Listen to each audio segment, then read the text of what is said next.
జయ శ్రీమన్నారాయణ. శ్రీమతే రామానుజాయ నమః. కృష్ణం వందే జగద్గురుం. సర్వధర్మాన్ పరిత్యజ్య మామేకం శరణం వ్రజ. అహం త్వా సర్వపాపేభ్యో మోక్షయిష్యామి మా శుచ.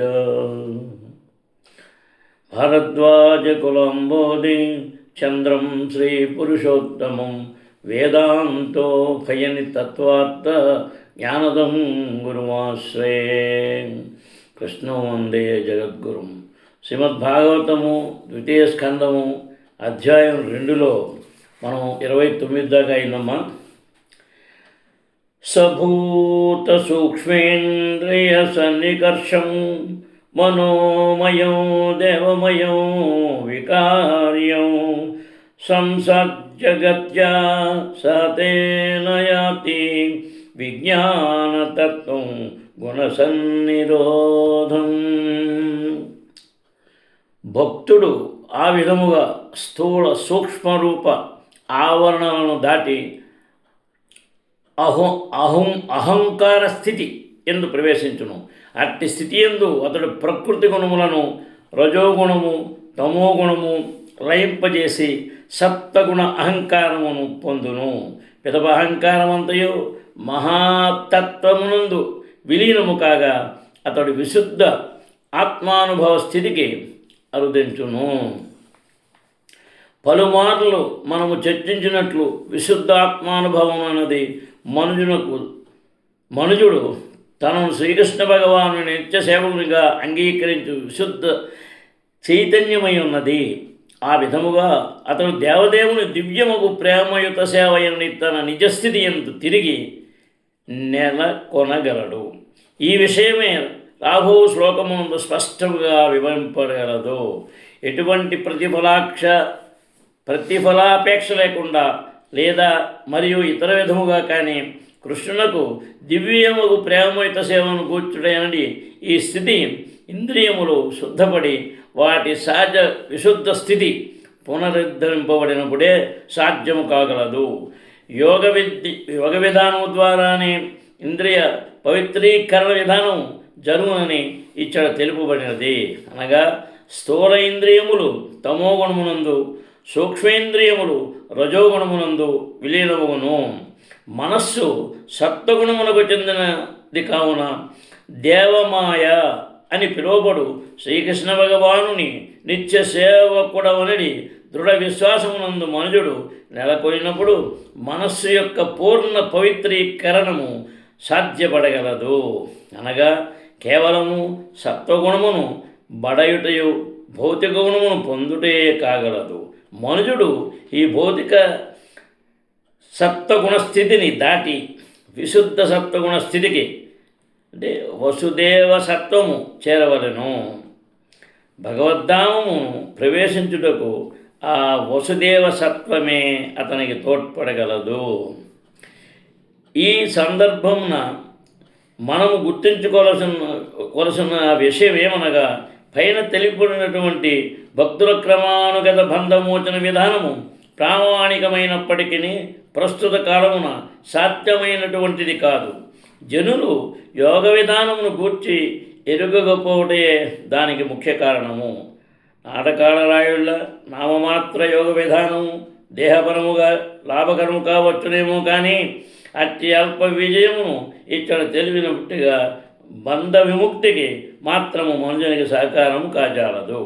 5000 ఏళ్ల క్రితం మానవ సంఘము నందలి సాంఘిక స్థితి పూర్ణముగా వైదిక రీతిలో నుండుట వలన ఇతడు పేర్కొనబడిన యోగ విధానము సర్వులకు సాధారణమైన విషయమై ఉండేది.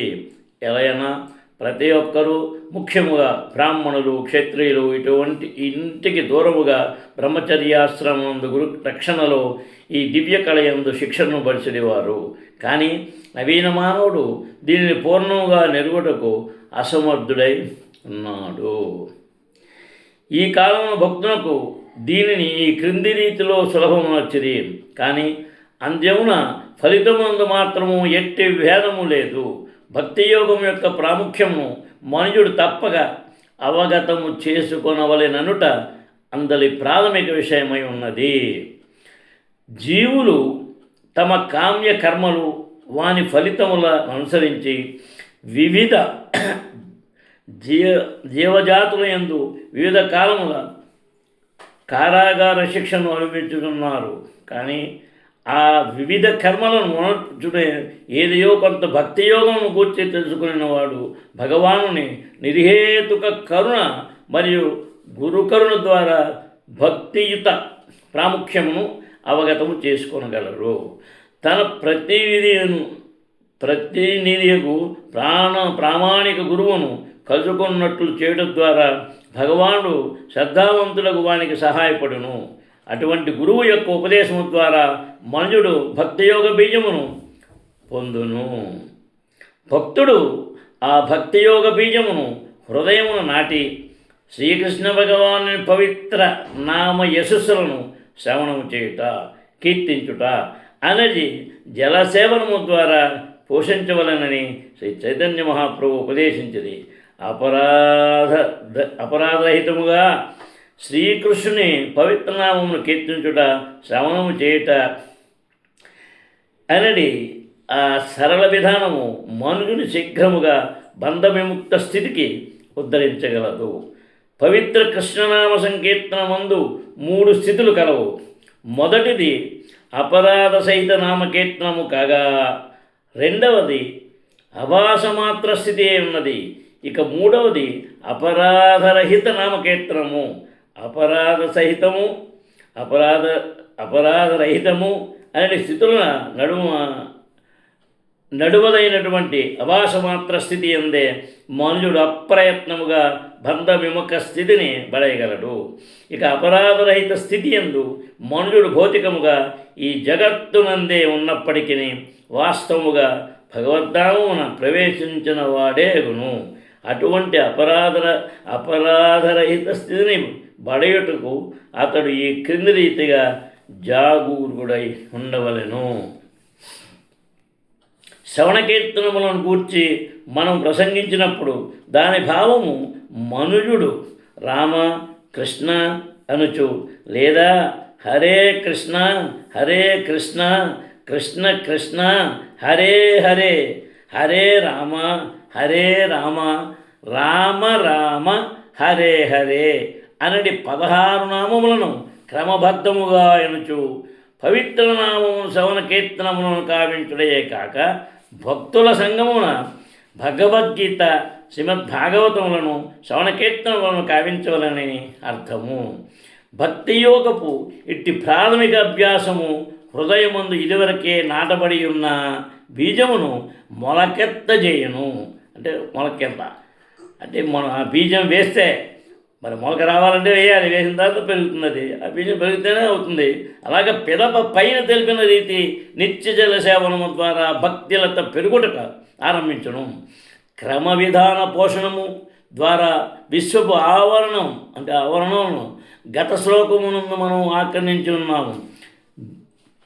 భేదించినంతగా లత వృద్ధి నుండి మనం వేసింది తేజోమయ ఆకాశమున బ్రహ్మజ్యోతి చేరును. పెదపాది మరింతగా ముందుకు సాగి అసంఖ్యాక ఆధ్యాత్మిక లోకములు వైకుంఠము గల ఆధ్యాత్మిక ఆకాశము చేరును. ఈ లోకములన్నింటికీ పైన గలదే కృష్ణలోకము లేదా గోలోక వృందావనము. పెరుగుతున్న లత దాని యందు ప్రవేశించి ఆది పురుషుడకు శ్రీకృష్ణ భగవానుని పాద పద్మాశ్రమము పొందును. గోలోక బృందావనము నందు శ్రీకృష్ణ భగవానుని చరణ కమలములను చేరినప్పుడు శ్రవణ పఠనమనడి జలసేవన విధానము మరియు శుద్ధ భక్తి స్థితిలో పవిత్రనామ సంకీర్తనము అనునవి ఫలించును. కృష్ణ ప్రేమ రూపమున అచ్చట వృద్ధి నొందిన ఫలములను భక్తుడు ఆ భౌతిక జగమునందున్నప్పటికీ ఆస్వాదించగలడు. భగవత్ప్రేమ అనేది పక్వ ఫలమును పైన వివరించిన విధముగా పక్వని పండింది. పక్వ ఫలమును పైన వివరించిన విధముగా జలసేవనము నిత్యముగా నియుక్తమైన భక్తులే ఆస్వాదించగలరు. అలా రకంగా అన్నమాట. కానీ భక్తుడు మాత్రము పెరిగి పెద్దదైన లత చిన్నాభిన్నం కాకుండా ఉండునట్లు సదా జాగరూకుడై ఉండవలెను. తత్కారణమున అతడు ఈ క్రింది విషయములందు సావధానముగా ఉండవలెను. ఏమిటి? శుద్ధ భక్తుని ఎరువనరించిన అపరాధమును చక్కని ఉద్యానవనమును ప్రవేశించినప్పుడు దానిని నాశనము చేయు మత్త గజముతో పోల్చవచ్చును. అది ఒకటి. 2, చుట్టూ కంచెను ఏర్పాటు చేయడం ద్వారా లతకు రక్షణము కూర్చున్నట్లు శుద్ధ భక్తులైన అట్టి అపరాధముల నుండి మనుజుడు తనను తాను రక్షించుకొనుట ఎందు సావధానుడు కావలెను. 3, జలసేవ కావించినప్పుడు కొన్ని కలుపు మొక్కలు సైతము వృద్ధి పొందగలవు. వాటిని పెరిగివేయనిచో ప్రధాన లత భక్తి లత పోషణకు ఆటంకము కలుగగలదు. అది మనం పంట వేసినప్పుడు దాంట్లో కలుపు మొక్కలు అవి ఇవి వచ్చేస్తుంటాయి. ప్రత్యేకంగా అవన్నీ తీసేస్తారు. అవి తీయకపోతే మరి భక్తి దాని యొక్క ఇదైపోతుంది, కడను కూడా పాడుతుంది. జన కలుపు మొక్కలను తీసేస్తారు. ఆ రకంగా 4, లౌకిక భోగములు ప్రత్యేక వ్యక్తిత్వము లేకుండా పూర్వత్వమునందు ఆత్మను లయింపజేయుట, ధర్మార్థ కామ మోక్షములందు ఇతర పలు కోరికలు అనునయే ఆ కలుపు మొక్కలో. అది ఆ కలుపు మొక్క లక్షణం చెప్తున్నారు, విన్నారు కదా. తర్వాత 5, శాస్త్రవచనముల యొద్ద అవిధేయత, అనవసర వ్యాపకములు, జంతువధ మరియు భౌతిక లాభము, గౌరవము, ఆరాధన మొదలగు వాని కాంక్ష వంటివి మరికొన్ని కలుపు మొక్కలు అని ఇవన్నీ. కనుక తగినంత రక్షణ తీసుకునేనచో జలసేవన విధానం కేవలము కలుపు మొక్కల వృద్ధికే తోడ్పడగలదు. అంతటా ప్రధానలత వృద్ధి కుంటుపడి తగ్గిపోతుంది. భగవత్ ప్రేమ అనే చరమ వాంఛితము ఫలవంతము కాకుండా పోవును. కనుక భక్తుడు ఆ వివిధ కలుపు మొక్కలను ఆది ఎందే పెళ్లిగించుట ఎందు సావధానుడు కావలను. అప్పుడే ప్రధాన లత పెరుగుదల కుంటుపడకుండా ఉండగలదు. 8, ఆ విధముగా వనర్చుట ద్వారా భక్తుడు భగవత్ ప్రేమ ఫలమును ఆస్వాదించగలడు. అంతటా అతడు ఈ జన్మమందే శ్రీకృష్ణుడితో కలిసి జీవించుచు అడుగడుగునా దేవదేవుని కాంచగలడు. శ్రీకృష్ణుని సాన్నిధ్యంలో నిరంతరము జీవితం అనుభవించడే అత్యుత్తమ జీవన పూర్ణత్వమై ఉన్నది. దానిని ఆస్వాదించగలిగిన వారు భౌతిక జగత్తు యొక్క ఏ తాత్కాలిక భోగము కూడా ఏ ఇతర మార్గములను పొందగోరరు. ఇది తర్వాత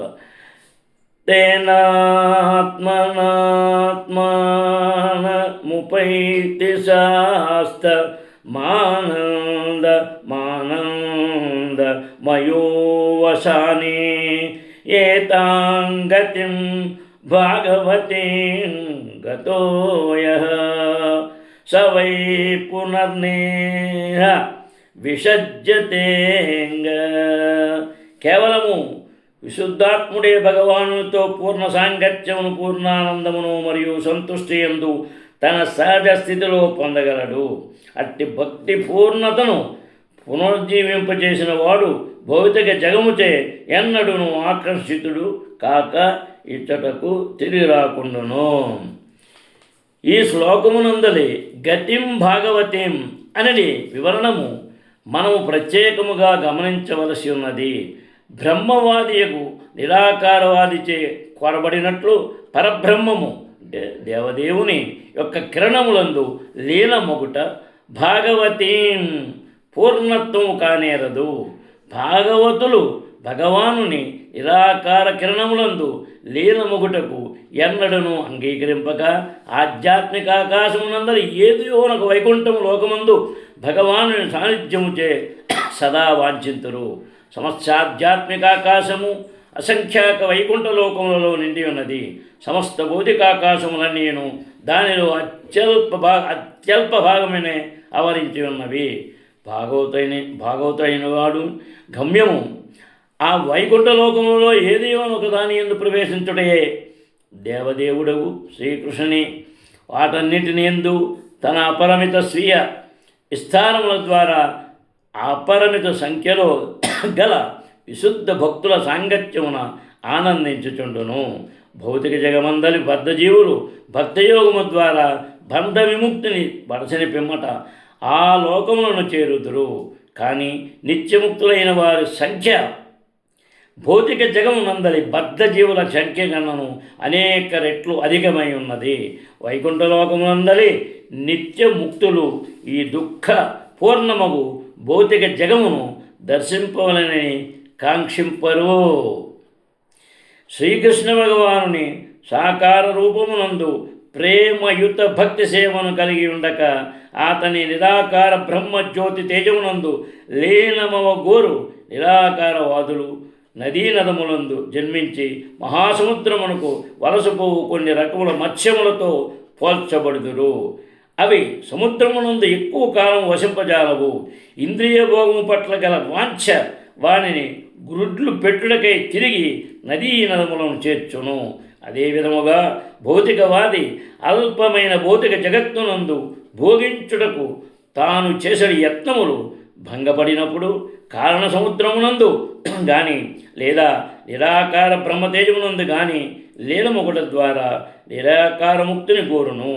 అయినను కారణ సముద్రము కానీ నిరాకార బ్రహ్మతేజము కానీ ఇంద్రియ కలాపములకు మరియు సాచర్యమునకు ఉన్నతముకు ప్రత్యామ్నాయమును వసగలేని కారణమున నిరాకారవాది తిరిగి పరిమిత భౌతిక జగమును పడును. ఈ విధముగా అతడు ఇంద్రియ భోగమును గూర్చి శమింపరాని కోరికనే నడువబడి జన్మ భృత్యు చక్రము తిరిగి చిక్కుబడును. కానీ భక్తియుత సేవయందు తన ఇంద్రియముల దివ్య కలాపము ద్వారా భగవద్ధామమును ప్రవేశించిన భక్తుడు అచ్చట ముక్త పురుషులతోనూ పూర్ణ పురుషోత్తముడు శ్రీకృష్ణ భగవానునితోనూ సాచౌర్యమును అంది భౌతిక జగత్తు యొక్క పరిమిత సరిహద్దులచే ఎన్నడను ఆకర్షితుడు కాబోడు. శ్రీకృష్ణ భగవానుడు పలికినట్లు మహాత్ములు భక్తి యోగులు నా సాహచర్యమును పొందిన పిమ్మట పూర్ణమును తాత్కాలికమును ఈ భౌతిక జగమునకు తిరిగి రారు. ఈ విషయము భగవద్గీత 8:1-5 యందు ధృవపడిపోడినది. అనగా ఆ దేవదేవుని సాహచర్యము పొందుటే అత్యున్నత జీవన పూర్ణత్వము కానీ అసత్యము కాదు. భక్తియోగి భగవానుని సేవ ఎందే పూర్ణముగా నియుక్తుడైన కారణమున జ్ఞానము లేదా యోగము వంటి ఇతర ఏ ముక్తి విధానము పట్లను ఆకర్షణను కలిగి ఉండడు. అనగా శుద్ధ భక్తుడు 100% కృష్ణ భక్తుడే కానీ అన్యమేదీను కాడు. అది అమ్మ. ఈ శ్లోకమునందు శాంతము మరియు ఆనందము అనేది మరి 2 పదములను మనము గమనించవలసి ఉన్నది.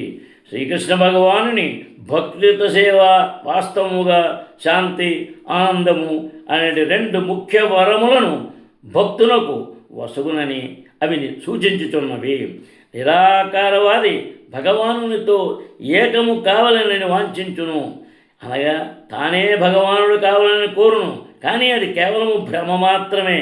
యోగులైన వారు పలు విధములైన యోగశక్తులలో చిక్కుబడి నిజశాంతిని మరియు సంతుష్టిని పడైకొందురు. కానీ పూర్ణతత్వముతో గల సాహచర్య కారణమున భక్తుడు పూర్ణ శాంతుడును సంతుష్టుడును అవును. కనుకనే పూర్ణతత్వమునందు లేనమొకట లేదా ఏవియో కొన్ని యోగసిద్ధులను పొందుట ఎందు భక్తుడు ఆకర్షణను కలిగి ఉండడు. తర్వాత భగవత్ ప్రేమ ప్రాప్తి అనగా ఇతర నిర్వాకర్షణల నుండి పూర్ణ స్వాతంత్ర్యమనే భావము. ధార్మికునిగా నగుటకు, ధనవంతుడిగా నగుటకు, ప్రథమ శ్రేణి భోగిగుటకు, సాక్షాత్ భగవానుడే అగుటకు లేదా యోగి వలె శక్తివంతుడై కోరినదెల్లా పొందుచు కోరినదెల్లా చేయుచు అద్భుతముగా వర్తించుటకు బద్ధజీవుడు పలు ఆశలను కలిగి ఉండను. కానీ తన యందు నిద్రాణమై ఉన్న భగవత్ ప్రేమను వాస్తవముగా జాగృతము చేసుకున్న గోరు భక్తుడు అట్టి ఆశలన్నింటినీ త్యజించవలెను. పరిశుద్ధాంతరంగుడు కానివాడే భక్తి ద్వారా అట్టి భౌతిక విషయమును వాంఛించును.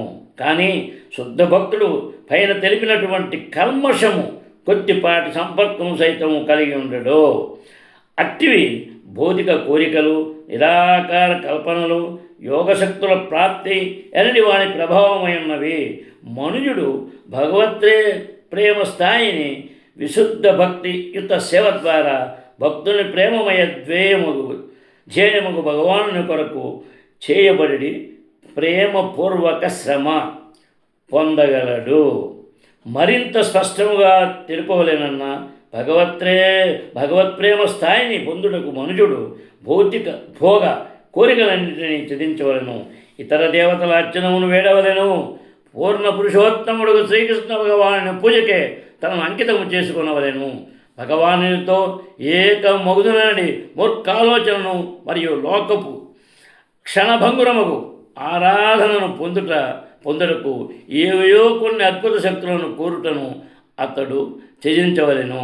శుద్ధ భక్తుడైన వాడు ఎటువంటి ప్రతిఫల వాంఛ లేకుండా కృష్ణ సేవలో అనుకూలముగా నియుక్తుడై ఉండును. ఈ శ్లోకమునందు తెలువనట్లు అదే భగవత్ప్రేమను శాంత ఆనంద స్థితి కలుగజేయగలదు. అమ్మా, ఏతే శృతీతే నృపవేదగీతే త్వయా విపృష్టే చ సనాతనే చ ఏ వై పురా బ్రాహ్మణ ఆతుష్ట ఆరాధితో భగవాన్ వాసుదేవ అన్నారు. ఓ పరీక్షిత్ మహారాజా, నీ ఉత్తమ విచారణకు సమాధానముగా నేను వివరించినదంతయు వేదానుసారముగా ఉన్నదని ఎరుంగుము. ఇది నిత్యముకు సత్యము. తగిన రీతిగా ఆరాధింపబడినంతటా బ్రహ్మదేవుని ఎడ సంతుష్టుడైన శ్రీకృష్ణ భగవానుడు స్వయముగా దీనిని అతనికి వివరించెను. అమ్మా, మనకి అది తర్వాత ఆధ్యాత్మిక ఆకాశమును చేరుటకు గల రెండు మార్గములు భగవద్ధామమును చేరుట అనే ప్రత్యక్ష విధానము, విశ్వంలోని ఇతర ఉన్నత లోకముల ద్వారా క్రమానుగత విధానము మరియు తద్వారా సమస్త భౌతిక బంధముక్తి అనే విషయములు వేదానుసారమే ప్రతిపాదింపబడినవి. యదా సర్వే ప్రముచ్యంతే కామాయేస్య హృది శ్రితాః అధ మర్చోమృతో భవత్యత్ర బ్రహ్మ సమశ్నుతే. బృహదారణ్యకోపనిషత్తు 4:4-7 మరియు తేచిరభి సంభవంతి. బృహదారణ్యకోపనిషత్తు 6:2-12 ఎన్నో ఈ సందర్భమున గల వేదవచనములు అనగా సమస్త భౌతిక కోరికలు, హృదయ రుగ్మతలు నుండి విడిన వారు జన్మ మృత్యువులను జయించి అర్చిలోకముల ద్వారా భగవద్ధామమున ప్రవేశించుతున్నారని భావము. ఈ వేదవచనములు శ్రీమద్భాగవత వచనమును రూఢీపరుచుతున్నవి. అది తదుపరి సుఖదేవ గోస్వామిచే ధృవపరుబడినవి. దేవదేవుడు శ్రీకృష్ణుడిచే వాసుదేవుడు కృష్ణుడే. సత్యము వేదముల తొలి ప్రామాణికుడకు బ్రహ్మదేవునికి తెలుపబడినదని అతడు నిర్ధారించెను. శ్రీకృష్ణ భగవాను నుండి బ్రహ్మకు, బ్రహ్మ నుండి నారదునకు, నారదు నుండి వ్యాసదేవునకు, తదుపరి వ్యాసదేవు నుండి గోస్వామికి ఈ విధముగా ఆ విధముగా ఒకరి నుండి ఒకరి వేదములు తెలుపబడినవి. గురు శిష్య పరంపర తెలియచేయుచున్నది కనుక ప్రామాణికుల వచనములను నడుమ వ్యత్యాసము లేదు. సత్యము నిత్యమైనది. అటువంటి సత్యం కూర్చి ఏదియో నూతన అభిప్రాయములకు తావే లేదు. వేదమందు గల జ్ఞానమును తెలుసుకున్న విధానం అదియే. పాండిత్య వైదుష్యముచే కానీ లేదా లౌకిక విద్వాంతుల మెరుగుల వ్యాఖ్యానముచే కానీ అవగతమయ్యే విషయము కాదిది. సత్యము సత్యమే అయిన కారణమున దాని యందు కలుపుట కానీ తీసివేయట కానీ జరగరాదు. వాస్తవమునకు ప్రతి ఒక్కరూ ఏదియో ఒక ప్రామాణికతను అంగీకరించవలెను. ఏవయో కొన్ని వైజ్ఞానిక సత్యము కొరకై సామాన్యులకు నవీన శాస్త్రజ్ఞులు ప్రామాణికులై ఉన్నారు. సామాన్య మానవుడు శాస్త్రజ్ఞుని వచనముచే అనుసరించును వచనమునే. దీని భావము సామాన్యుడు ప్రామాణికతను అనుసరించుననియే. వేదజ్ఞానము సైతము అదే విధముగా గ్రహించబడినది. ఆకాశము ఆవలనున్న దాని గూర్చి కానీ లేదా విశ్వమునకు ఆవలనున్న దాని గూర్చి కానీ సామాన్యుడు వాదింపజాలడు. ప్రామాణిక గురు శిష్య పరంపరలో అవగతము చేసుకున్నట్లుగా వేదవచనములు అతడు అంగీకరింపవలసి ఉన్నది. గీతను అవగతము కొనుటకు అదే విధానము భగవద్గీత ఎందరి 4వ అధ్యాయము తెలుపుకున్నది. ఆచార్యుల ప్రామాణిక వచనమును అనుసరింపనిచో మనుజుడు వేదములందు తెలుపున సత్యము వ్యర్థముగా అన్వేషించువాడు కాగలడు. అది జయ శ్రీమన్నారాయణ. శ్రీమతే రామానుజాయ నమః. కృష్ణం వందే జగద్గురుం. శ్రీమద్భాగవతంలో 2వ స్కందంలో అధ్యాయం 2లో 32 దాకా మనం చెప్పుకున్నామమ్మా. శ్రేకాంతాయ కళ్యాణ నిధే నిదార్తినాం శ్రీవేంకట నివాసాయ శ్రీనివాసాయ మంగళం. సర్వే జనా సుఖినో భవంతు. కృష్ణం వందే జగద్గురుం. జై శ్రీకృష్ణ.